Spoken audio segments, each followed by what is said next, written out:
கத்தெடுத்த நாளுக்காய் கத்தரை நான் நன்றி துதிக்கிறேன், ஸ்தோத்திரிக்கிறேன். தடைகளை கொண்டுள்ள சத்துருவின் மத்தியில் தாவீது எப்படி ஜெயிச்சாரோ அது மாதிரி நாமளும் ஜெயிக்கிறதுக்கு தான் சங்கீதத்தை ஃபுல்லாக படிக்கலாம். எனக்கு நிறைய பேர் சங்கீதத்தை வாசிச்சுட்டு அப்படியே போயிடுவோம். ஆனால் அதனுடைய கருத்துக்களை நம்ம ஒவ்வொரு வசனமாக எடுத்து படிக்கும் பொழுது அதில் தாவீதுக்கு எத்தனை நன்மை செஞ்சுருக்காரு, ஆண்டவர் நம்ம எப்படி நம்மளை நடத்துவாருங்கிற ஒரு விசுவாசம் நமக்கு வர்றதுக்கு தான் சங்கீதங்களை நிறைய படிக்கணும்னு சொல்லி நம்ம படிக்கலாம்.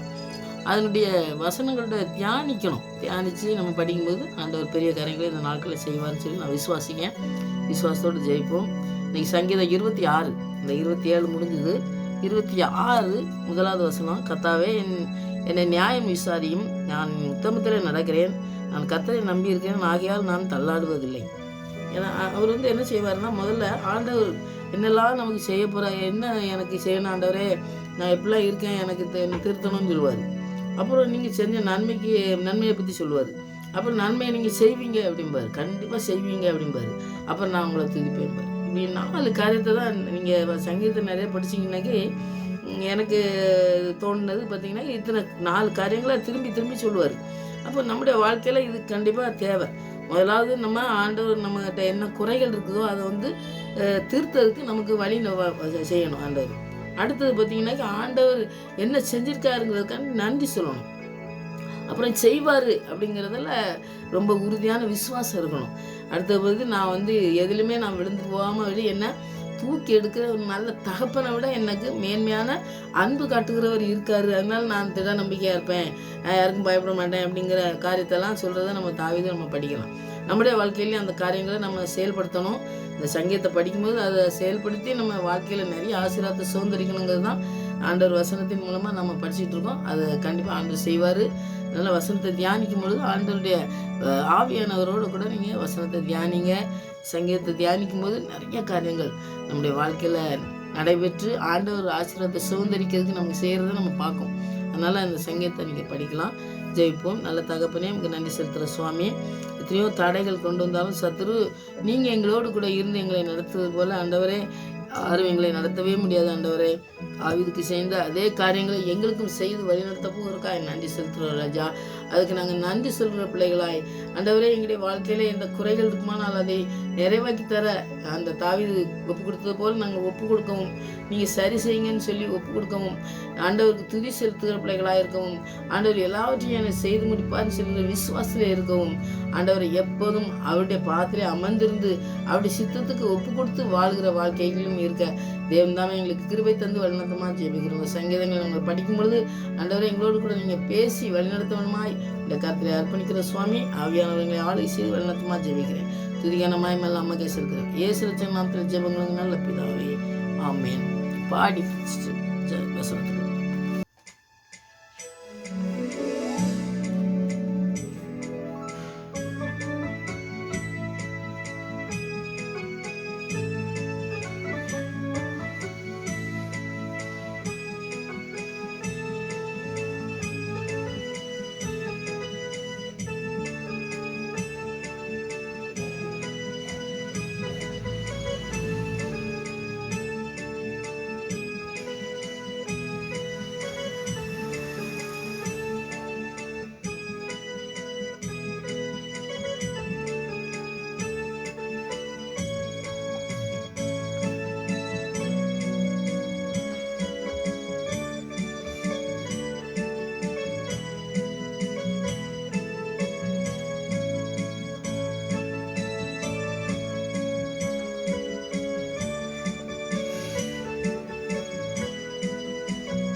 அசாத்தியங்கள் சாத்தியமே தேவா உந்தன் வார்த்தையாலே, காரியங்கள் சாத்தியமே தேவா உந்தன் வார்த்தையாலே அசையாத மலை கூட அசைந்திடுமே, அமராத புயல் கூட அமர்ந்திடுமே, அசையாத மலை கூட அசைந்திடுமே, அமராத புயல் கூட அமர்ந்திடுமே.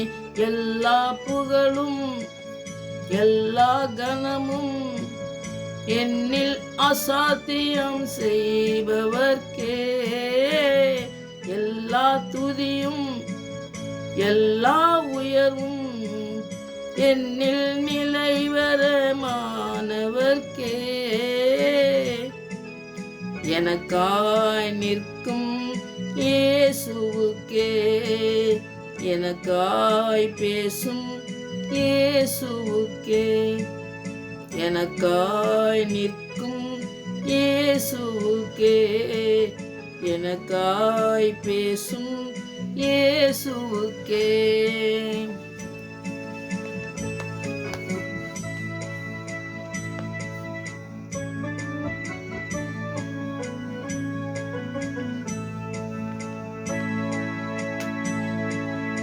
நான் எடுத்த தீர்மானங்கள் உந்தன் பின்னால் தோற்றதுவே, நான் எடுத்த தீர்மானங்கள் உந்தன் பின்னால் தோற்றதுவே. சோராமல் எனக்காக ஜெபிப்பவரே, தோற்காமல் துணை நின்று காப்பவரே, சோராமல் எனக்காக ஜெபிப்பவரே, தோற்காமல் துணை நின்று காப்பவரே. எல்லா புகழும் எல்லா கனமும் எல்லா சாத்தியம் செய்பவர்க்கே, எல்லா துதியும் எல்லா உயர்வும் என்னில் நிலைவரமானவர்க்கே.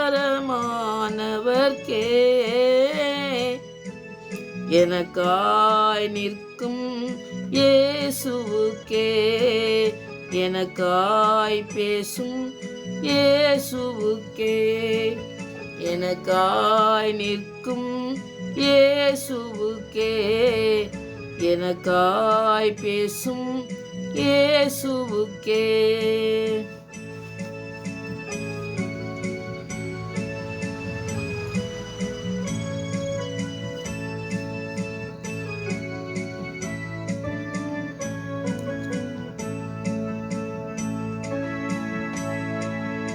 என் கை மீறி போனதெல்லாம் கரத்தால் சாத்தியமே, என் கை மீறி போனதெல்லாம் கரத்தால் சாத்தியமே.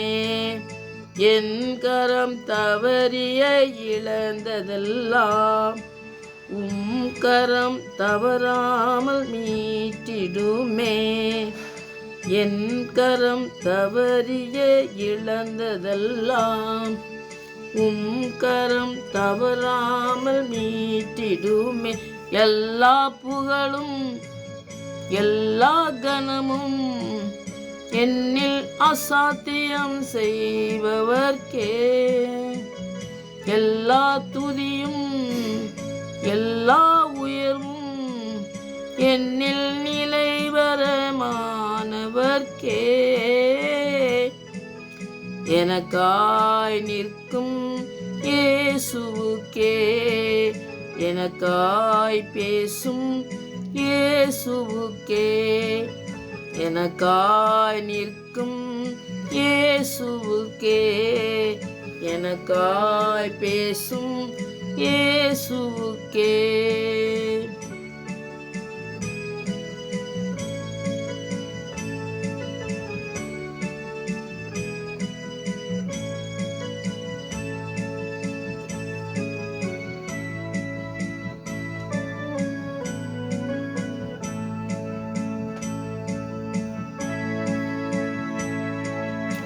பரிந்துரைகள் செய்யாததை பரன் கிருபை செய்திடுதே.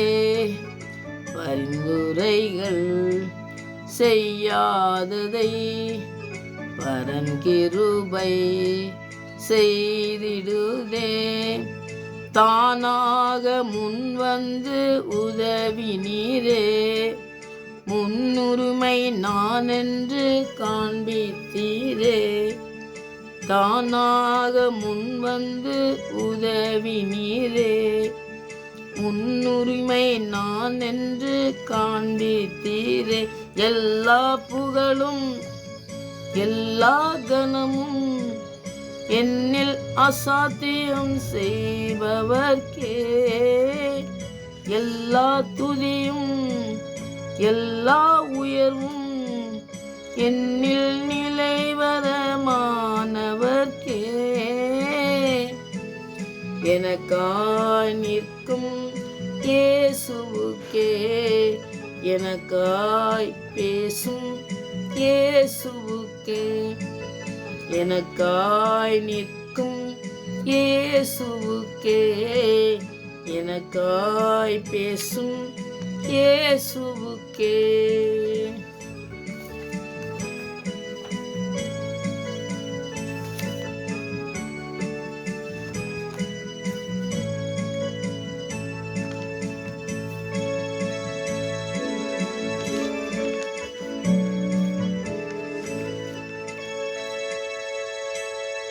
இந்த சங்கீதம் 26:1 நம்ம கர்த்தாவே என்னை நியாய விசாரியும், நான் உத்தமத்தில் நடக்கிறேன்னு சொல்லுவான். என் உத்தமத்தில் நான் நடக்கிறேங்க, நான் கர்த்தரை நம்பி இருக்கிறேன், ஆகையால் நான் தள்ளாடுறதில்லை.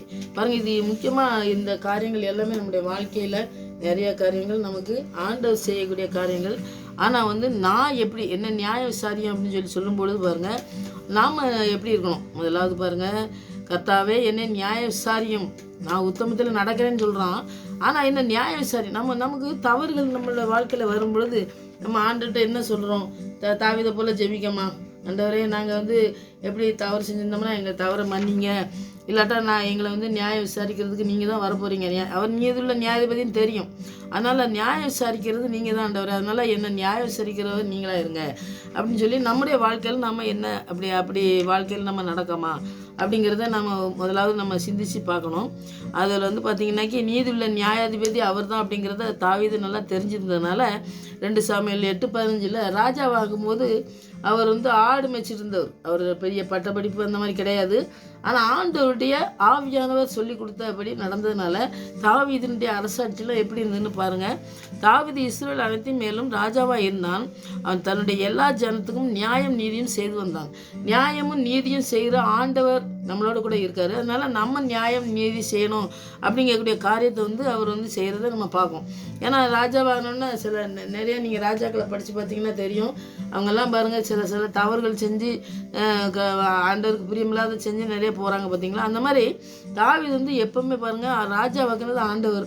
அதனால் அவர் நம்மளை நியாயம் விசாரிக்க போகிறாரு. அதனால் அவர் சொல்கிறபடி தான் நம்ம நடக்கணும். அவர்கிட்ட கேட்காம அவர் போருக்கு போகிறதோ மற்ற எந்த காரியமும் செய்கிறதாவே நம்ம பார்க்க முடியாது தாவீதை.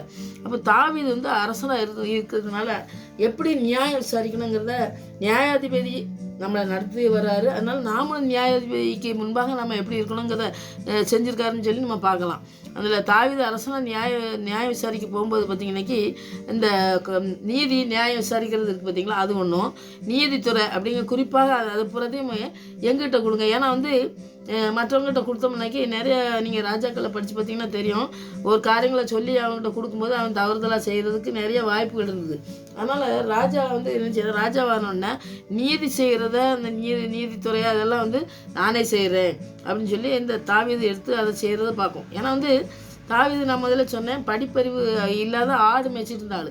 ஆனால் அவருக்கு எப்படி நீதி இல்லை நியாயம் செய்கிறதுக்கு எப்படி அந்த அரசாட்சி பண்ண முடியுங்கிற அந்த துறையை நான் தான் கவனிப்பேன்னு சொல்கிறாருன்னு பார்ப்போம். நம்முடைய வாழ்க்கையில் பார்த்திங்கனாக்கி நம்ம ஒரு குடும்பமோ மற்ற ஒரு பிஸ்னஸ் பண்ணலாம், அதெல்லாம் நமக்கு ஒரு ஞானம் வேணும்னாக்கி அதுக்கு ஆண்டவருடைய ஞானம் வேணும்.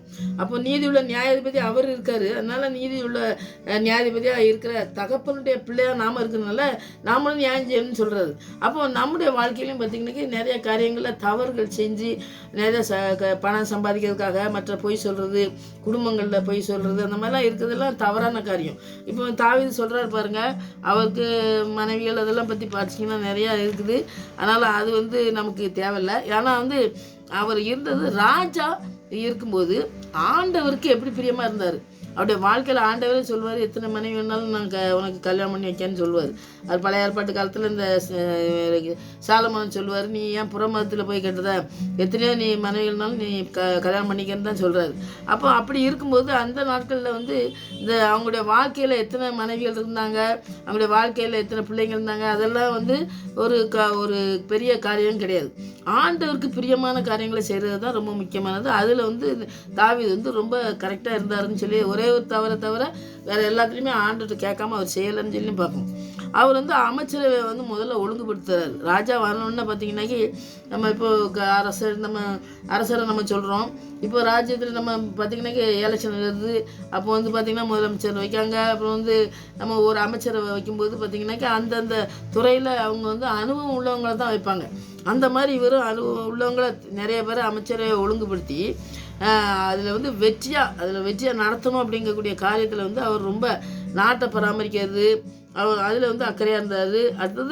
அடுத்த நாட்டில் நம்மளை வெற்றியை நமக்கு ஆண்டவர் தர்றது மாத்திரம் முக்கியமாக இருக்கக்கூடாது. நம்ம அவங்கள எப்படி வழி நடத்தணும், அவங்கள எப்படி காப்பாற்றணும், அவங்களுக்கு குறைகள் வந்தால் எப்படி செய்யணும் அப்படிங்கிற ஒரு துறையில் மற்ற நிறையா லிஸ்ட் இருக்குதுங்க. அவங்களெல்லாம் ஆட்கள்லாம் பார்த்திங்கன்னா வச்சிங்கன்னாக்கி நிறையா நல்லா படித்தவங்கள, அதுக்கு ஏற்ற காரியங்களை செய்கிறவங்கள வச்சோம்னாக்கி அந்த நீதி செய்கிறது மற்ற காரியங்கள்லாம் கரெக்டாக இருக்கும். அந்த மாதிரி நம்ம அரசியலில் இருக்க மாதிரி தான். அப்போ அவர் தாவீது அந்த மாதிரி இருந்தாருன்னு நம்ம சொல்லி பார்க்கணும். அப்போ நீதி உள்ள நியாயாதிபதியுடைய பிள்ளையாக இருக்கும், நமக்கு நீதி வழங்கக்கூடிய ஒரு தகப்பன் இருக்கார். அதனால் ஆண்டவர் அப்படி இருந்தாலும் ஆண்டவர்கிட்ட என்ன நியாயம் விசாரியும் அப்படிங்காரு. ஆனால் நான் நியாயம் விசாரிப்பேன் ஆண்டவரே, ஆனால் என்னையும் நீங்கள் நியாயம் விசாரித்து கரெக்டாக செய்கிறதுக்கு எனக்கு கூட இருக்கணும் அப்படின்னு சொல்கிறாரு. அப்போ நம்மளும் அந்த மாதிரி எந்த காரியங்கள் செஞ்சாலும் சரி நியாயமாக நம்ம இருக்கிறதுக்கு வாழ்க்கையில் ஆண்டவருடைய கரம் நம்மளோட கூட இருக்கிறதுக்கு நம்ம ஜெபிக்கணும். ஆண்டவர்கிட்ட ஜெபித்து ஆண்டவர் என்னை விசாரின்னு சொல்லி சொன்னதுனால தான் அவர் அரசு சபையிலெல்லாம் நல்ல ஒரு திறமை வைக்க ஆலயம் கட்டும்பொழுது பாருங்கள் நிறைய காரியங்கள் நீங்கள் பார்க்கலாம். அவர் நிறைய ஆட்களை அனுப்புறது, மற்ற பொருட்களை சேகரிக்கிறது, அதெல்லாம் பாருங்கள். ஒரு ஆடு மேய்க்கிற மனுஷனுக்கு இத்தனை அறிவு இருக்குமா அப்படிங்கிறது நம்ம சாதாரணமாக கிராமங்களில் பார்த்திங்கன்னா ஆடு மேய்க்கிறவங்கன்னா ரொம்ப ஒரு சீப்பாக நினைப்பாங்க, இந்த ஆளுக்கு என்ன தெரிய போகுது அப்படின்னு. ஆனால் ஆடை நல்லா பத்திரமா பண்ணுவாங்க, மற்ற படிப்பு மற்ற காரியங்கள்லாம் தெரியாது. அந்த மாதிரி இல்லாமல் தாவீதை ஆண்டவர் தேர்ந்தெடுத்து வச்சுருக்காருன்னு சொல்லி பார்ப்போம். அது மாதிரி நம்மளையும் தேர்ந்தெடுத்து நம்மளை நடத்துறதுக்கு ஆண்டவரே நியாய விசாரியம் என்ன, நாங்கள் நியாயமாக நடக்கணும் எங்களுடைய வாழ்க்கையில். நீங்கள் நீதி உள்ள நியாயபதியாக வரும்போது நாங்கள் அதன் மூலமாக வெட்கப்படாதபடி நாங்கள் மற்றவங்களையும் நடத்த பிள்ளைங்களாம் எங்களை வழிநடத்துங்க ஆண்டவரேன்னு சொல்லி நம்ம ஜெபிக்கிற பிள்ளைங்களாக இருக்கணும். இந்த வசனம் அதுக்கு தான் ஆண்டவர் எழுதியிருக்காரு. அப்புறம் பாருங்கள், நான் என் உத்தமத்திலே நடக்கிறேன். இப்போ உத்தமமாக நடக்கிறவனுக்கு ஆண்டவர் அவருக்கு பிரியமானது. அப்போ பார்த்தீங்கன்னாக்கி தேவனுடைய வழி உத்தமமானது. அவர் உத்தமமாக உண்மையாக இருக்கணும் அப்படிங்கிறது ரொம்ப அவருடைய வழியே அப்படி தான் இருக்குது. அப்போ அவருடைய பிள்ளையாக நான் இருக்கிறதுனால நான் உத்தமமாக இருக்கேன்னு சொல்லி தாவீது சொல்கிறாரு. நம்முடைய வாழ்க்கையில் எப்படி இருக்கோம் அப்படிங்கிறத நீங்கள் பார்த்தீங்கன்னாக்கி, நான் எப்போவுமே இந்த சங்கீதம் மற்ற காரியங்கள் சொல்லும் பொழுது நீங்கள் நான் ஒன்று சொல்லிவிட்டு அதை நீங்கள் ஃபுல்லாக படித்து பாருங்கன்னு சொல்கிறேன். எத்தனை பேர் படிக்கிங்கன்னு தெரில, ஆனால் படிங்க. அது படிக்கும்பொழுது தான் உங்களுக்கு தெரியும். ஏன்னா செய்திகளை நிறைய இப்போ கேட்கும்பொழுது அந்த செய்தியை மட்டும் கேட்டு நம்ம இன்றைக்கி செய்தி கேட்டாச்சு, நம்ம வசனத்தை படித்தாச்சு அப்படின்னு சொல்லிட்டு போயிருந்தாங்க. அப்படி கிடையாது. வசனத்தினுடைய கருத்துக்கள் நிறைய இருக்குது பார்த்திங்களா, ஒரு மனுஷனை பற்றி இருக்குது பாருங்கள். அதை நம்ம படிக்கும் பொழுது நமக்கு இன்னும் நிறைய காரியங்கள் கற்றுக்கலாம். இது சங்கீதத்தில் பார்த்திங்கன்னா தேவனுடைய வழி உத்தமமானதுன்னு சொல்லி போட்டிருக்குது. உபாகம் 1:36 நீங்கள் படித்து பார்த்தீங்கன்னா காலேப்பை பற்றி காலேப் கர்த்தரை உத்தமமாய் பின்பற்றினான் அப்படின்னு சொல்லி இருக்குது. அவர் எப்படி உத்தமமாக இருந்தார் அப்படிங்க அந்த காரியங்களை நீங்கள் உபாகமம் 1:36 நீங்கள் அந்த வசனத்தை பூரா படிங்க. நீங்கள் படிக்கணும். காலேப்பை பற்றி படிங்க. அவருக்கு எப்படிப்பட்ட ஆசீர்வாதத்தை ஆண்டவர் கொடுத்தார், உத்தமமாக இருந்ததுனால எப்படிப்பட்ட ஆசீர்வாதத்தை கொடுத்தாரு அப்படிங்கிறத நீங்கள் படித்தா தான் உங்களுக்கு புரியும். அதனால் உங்களுக்கு தான் நீங்கள் படிங்க. கண்டிப்பாக படித்து இந்த ஸ்கூலில் ஹோம்ஒர்க் கொடுப்பாங்க பார்த்தீங்களா, அந்த மாதிரி பைபிள் வசனத்தை சொல்லும்பொழுது ஒரு ஹோம்ஒர்க் மாதிரி கொடுத்து அவங்கள படிக்க சொல்லணும். படிக்க சொல்லும் பொழுது அவங்க இன்ட்ரெஸ்டோடு அந்த வசனத்தை தியானித்து ஆண்டவர்கிட்ட இன்னும் ஜெபிக்கிறதுக்கு அவங்களுக்கு ஒரு வாய்ப்பு. அதனால் நீங்கள் காலேப்பை பற்றி படிங்க. படித்து கர்த்தரை உத்தமமாய் பின்பற்றினால அவருக்கு என்ன கிடச்சிது அப்படிங்கிறத பற்றி நம்ம படித்தோம்னாக்கி தெரியும். அதனால் பாருங்கள், அந்த உத்தமமாக இருக்கணும் அப்படிங்கிறது வந்து ஆண்டருக்கு பிரியமானது, அவருடைய வழி. அதனால் நாம் உத்தமமாக இருந்தோம்னா எப்படிப்பட்ட ஆசீர்வாதம் கிடைக்குங்கிறத இந்த காலை இதில் நீங்கள் படிங்க. அடுத்தது பாருங்கள், 3வது நம்ம வசனத்தில் அவர் வந்து என்ன சொல்லியிருக்காரு, நான் நம்பியிருக்கேங்காரு. பாருங்கள், நான் கர்த்தரை நம்பி இருக்கிறேங்காரு. இப்போ முதலாவது சொன்னார் நியாய விசாரியும் ஆண்டவரே அப்படிங்காரு. அடுத்தது நான் உத்தமத்தில் நடக்கேன்னு சொல்கிறாரு. அடுத்தது வந்து பாருங்கள், கர்த்தரை நம்பி இருக்கேன், அதனால் நான் தள்ளாடுவதில்லை. ஏன் கர்த்தரை நம்பி இருக்கிறனால நீங்கள் தள்ளாட்டம் வராதா அப்படின்னு சொல்லி நம்ம பார்க்கலாம். 2 Corinthians 1:9 பார்த்தீங்கன்னாக்கி இந்த ஊழியத்துக்கு போகும்பொழுது என்னென்ன காரியங்கள் நடக்குங்கிறதெல்லாம் நீங்கள் பார்க்கும்போது ரொம்ப அவங்க எவ்வளோ கஷ்டப்பட்டிருக்காங்க. ஆனாலும் அந்த கஷ்டத்தையும் அவங்க வந்து எப்படி வாழ்க்கையில் முன்னேறி வந்தாங்க அப்படிங்கிறத நம்ம பார்க்கணும். நாங்கள் எங்கள் மேல் நம்பிக்கையாக இராமல் மரித்தோரை எழுப்புகிற தேவன் மேல் நம்பிக்கையாக இருக்கத்தக்கதாக அப்படின்னு சொல்லி போட்டிருக்கு. அப்போ ஆண்டவரை வந்து நம்ம வந்து எப்படி நம்ம நம்பிக்கை இருக்கோம், நம்ம நம்பிக்கை எப்படி இருக்குது இப்படி வாழ்க்கையில் பாருங்கள். இவங்கெல்லாம் ஊழியத்துக்கு போகும்போது எப்படி ஊழியம் செஞ்சுருக்காங்க பாருங்கள். ஊழியத்துக்கு போகும்போது நிறைய நம்பிக்கை இல்லாமல் இருக்கும், நிறைய வந்து தோல்விகள் இருக்கும், நிறைய பிரச்சனைகள்லாம் வரும். அதெல்லாம் தாண்டி அவங்க எப்படி சென்றாங்க அப்படிங்கிறதுக்கு அவர் ஒரு உதாரணம் கொடுக்காரு. அதுக்கு வந்து பாருங்கள், நம்ம அதுக்கு நம்பிக்கை எப்படி வரும்னா, நமக்கு நம்பிக்கை வரணும்னாக்கி இந்த மாதிரி காரியங்கள்லாம் இருந்தாலும் கூட நமக்கு நம்பிக்கை வரணும். அவங்க சொல்கிறாரு பாருங்கள், மரித்தோரை எழுப்புகிற தேவன் மேலே தான் நாங்கள் வந்து நம்பிக்கை வச்சுருக்கோம். அப்போது நம்ம சாதாரண மனுஷன் மேலே நம்பிக்கை வைக்கும், அந்த நம்பிக்கைலாம் வேஸ்ட் தான். அப்போ ஆண்டவர் வந்து மரித்தாலும் நம்மளை உயிரோடு எழுப்பக்கூடிய ஒரு நல்ல தகப்பன் நம்மளோட கூட இருக்கார், அவர் மேலே நம்பிக்கை வைக்கணும் அப்படிங்கிற காரியத்துலலாம் அவங்க ஊழியம் பண்ணும்போதெல்லாம் போயிருக்காங்கன்னு பார்க்கோம். 2 Corinthians 1 நீங்கள் பார்த்தீங்கன்னா அந்த மாதிரி காரியங்கள் இருக்கிறத பார்க்கும். அதில் வந்து பாருங்கள், முதலாவது பார்த்தீங்கன்னாக்கி கிறிஸ்து கீழ்ப்படிந்து உண்மையாக விசுவாசியாக இருக்கும்போது ஆபத்து, பயம், நம்பிக்கை எல்லாம் இழந்து போகிற நிலையெல்லாம் நிறைய பார்க்கணும். நீங்கள் மிஷினரிகளை நிறைய நான் படிக்க சொல்லுவேன். அதனால் மிஷினரி கதைகளை படிச்சிங்கன்னா நிறைய பேர் பார்த்தீங்கன்னாக்கி நிறைய இலக்கு கொடுத்தது நிறைய இருக்கும்.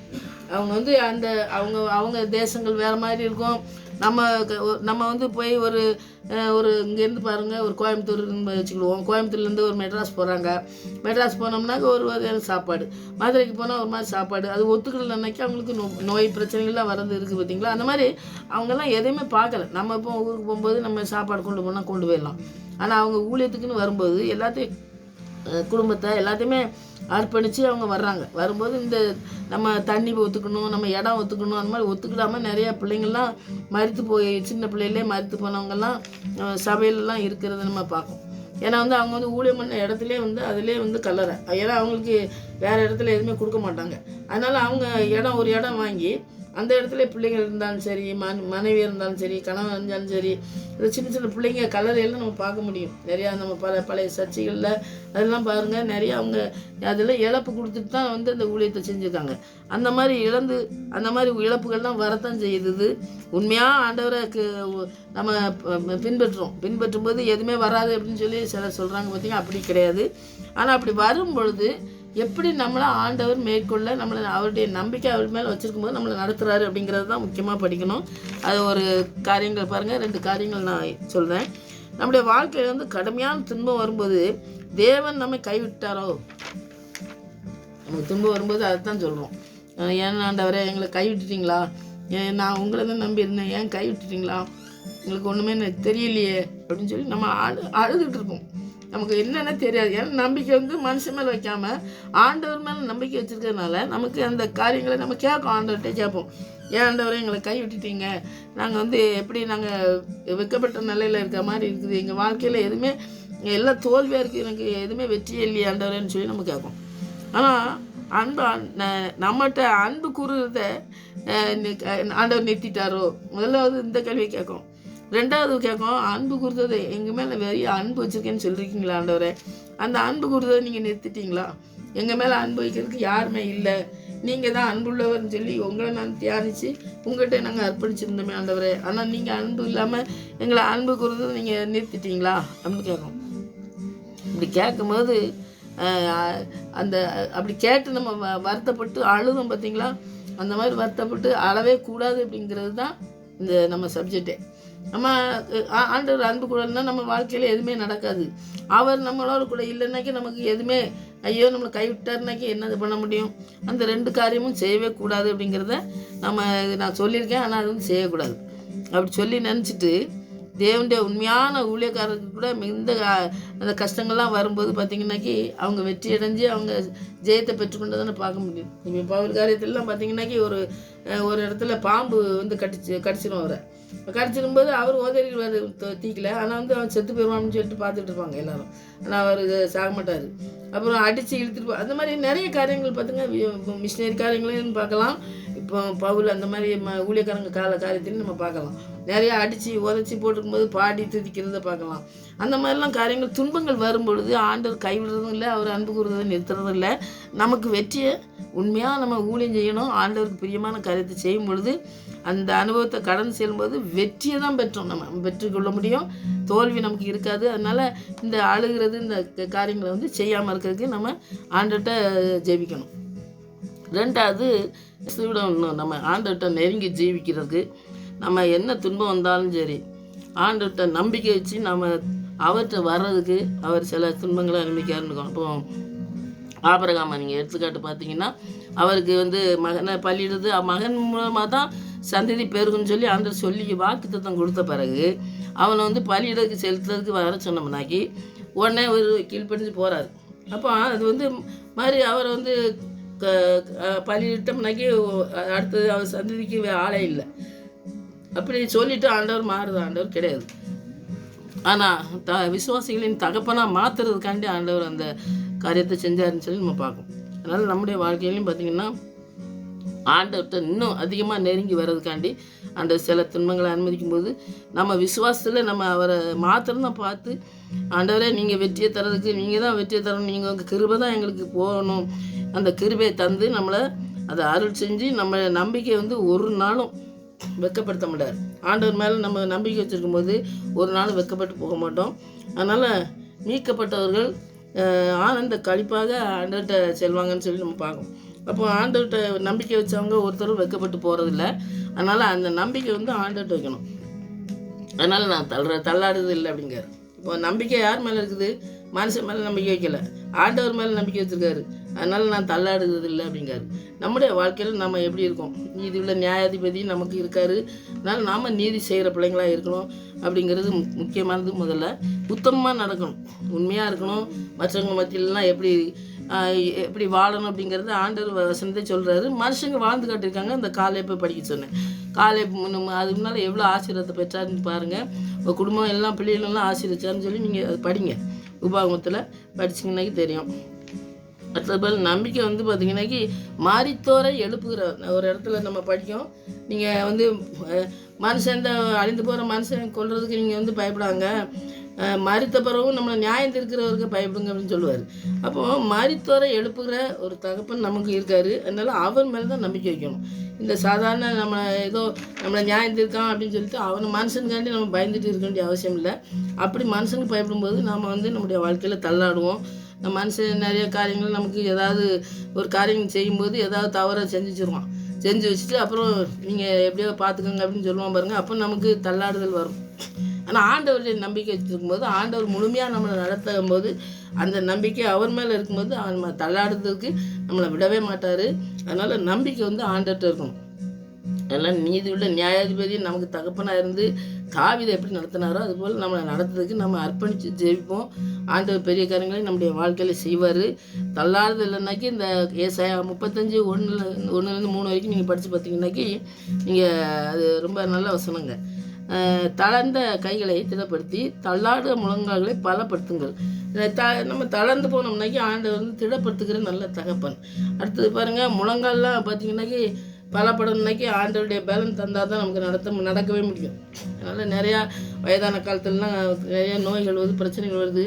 அதில் கூட ஆண்டவர் வந்து எல்லாருமே சொல்கிறாரு, தளர்ந்த கைகளை திடப்படுத்தி தள்ளாட முழங்கால்களை பலப்படுத்துவார். அவர் பலப்படுத்துகிற நல்ல தகப்பன். அதனால் அவருக்கு அர்ப்பணித்து நம்ம ஜெபிக்கணும். அவர் மேலே நம்பிக்கை வச்சு நம்ம ஜெபிக்கும் பொழுது நம்ம ஒரு நாளும் வெட்கப்பட்டு போகிறத நம்ம பார்க்கவே முடியாது. நம்முடைய வாழ்க்கையிலும் சரி, நம்ம பிள்ளையுடைய வாழ்க்கையிலும் சரி, எல்லா காரியங்களும் ஆண்டவரே நீங்கள் முதலிடத்தில் இருந்து எங்களுக்கு செய்ய வேண்டிய காரியங்கள் நீங்கள் செய்யுங்க ஆண்டவரேன்னு சொல்லி தாவீதை போல் அர்ப்பணிக்கணும். அவர் வந்து எட்டியோ பெரிய பெரிய நாடுகளுக்கெல்லாம் செல்லும் பொழுது, போருக்கு செல்லும் பொழுது பாருங்கள் ஆண்டவர்கிட்ட ஜெபிக்காரு. அவர் வந்து பாருங்கள் ஆண்டவர் நடத்துனது நிறைய காரியங்கள். நீங்கள் போரில் போகும்போதெல்லாம் பார்த்தீங்கன்னா நிறையா அவங்களுக்கு பெரிய காரியங்கள் அவங்களுக்கு இருந்ததுனால அவங்க ஜெயித்ததாகவே இல்லை. ஆண்டவர் வந்து சொற்ப மனுஷனை வச்சு செஞ்சுருக்காரு. நிறைய காரியங்கள் வந்து இலேசா செஞ்சிருவார் ஆண்டவர் வந்து. யுத்தம் கர்த்தருடையது சொல்வார் மோசைகிட்ட, யுத்தம் கர்த்தருடையது, நீங்கள் சும்மா இருப்பீங்கங்காரு. அப்போ யுத்தம் செய்ய போகிறதுக்கு போகிறவங்க தான் போய் செஞ்சு செய்யணும். ஆனால் ஆண்டவரே நான் செய்கிறேன் அப்படிங்காரு. அப்போ அப்படிப்பட்ட நல்ல தகப்பன் எல்லா விதமான காரியங்களும் நம்முடைய வாழ்க்கையில் என்ன யுத்தங்கள், பிரச்சனைகள், நோய்கள், எந்த பிரச்சனையில் பிசாசு கொண்டு வந்தாலும் எல்லாத்திலிருந்து வெற்றி பெற்று உயிரோடு இருக்கிற நல்ல தகப்பனுடைய பிள்ளைங்க நாம். அதனால் அவரை நம்ம நம்பி அவர் நியாயாதிபதின்னு சொல்லி மரணத்துக்கும் பாதாளத்துக்கும் உள்ள திறவுகளை உடையவர் நம்முடைய தகப்பன்னு சொல்லி இதெல்லாம் நம்ம தியானிக்கும் பொழுது நமக்கு இந்த உலகத்தில் மனுஷன்கிட்ட பயமே இருக்காது. ஆண்டவருடைய பயம் மாத்திரம் இருந்தனைக்கு நம்முடைய வாழ்க்கையில் நிறைய காரியங்கள் நம்ம சாதிக்க முடியும். அப்படி தான் பயந்து வாழ்ந்த தாவீது எழுதின சங்கீதம் தான் இதெல்லாம். இந்த சங்கீதத்தை படிக்கும்பொழுது அந்த பெரிய காரியங்கள் நம்முடைய வாழ்க்கையில் செய்வார்னு சொல்லி விசுவாசத்தோடு நம்ம ஜெயிப்போம். கர்த்தர் பெரிய காரியங்களை செய்வார். ஆமென். ஜெயிப்போம்.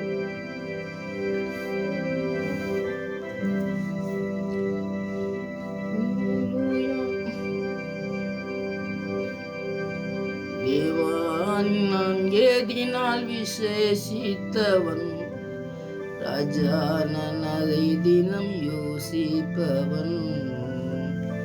தேவா நான் ஏதினால் விசேஷித்தவன், ராஜா நான் அதை தினம் யோசிப்பவள். எதினால்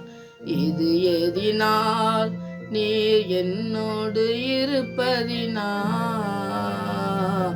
எதினால் நீர் என்னோடு வருவதினா.